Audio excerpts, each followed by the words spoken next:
Hello. Okay, so we've got some specific segment training here. So a lot of us can't really move this kind of S1, L5 junction very well, where your sacrum turns into your low back. So this is a creative way of blocking everything above L5 with a box.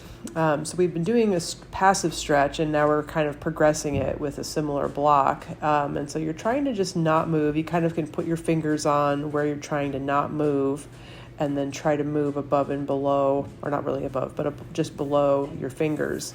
It's probably going to be micro movement, if anything. You might feel completely disconnected from it and totally unable to move it. That's okay. Just don't move where your fingers are until, just try to get that thing to move. So here I had just rolled up a glute band, like a Brett Contreras booty band.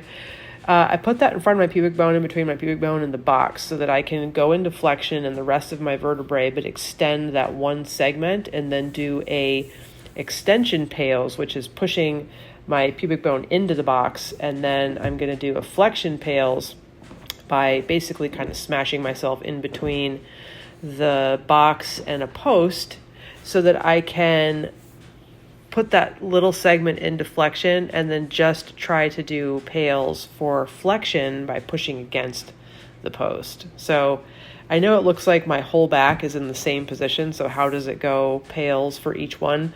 This one is flexion, this one's obvious. So you're contracting the lengthened tissue in a pales contraction, so you're lengthening this into flexion and then pushing your tailbone in like you're trying to arch your low back.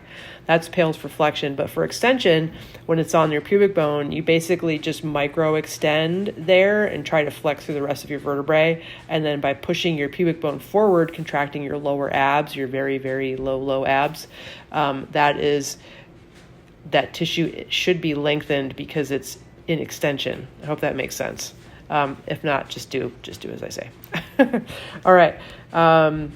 That's about it for this one. Hope you guys have fun with this. Feel free to segment after this and play around with it a little bit and just kind of try to get the feel for movement and control in that vertebral segment. It might not be very much. Don't be discouraged. Just got to work on that a little bit more. Okay.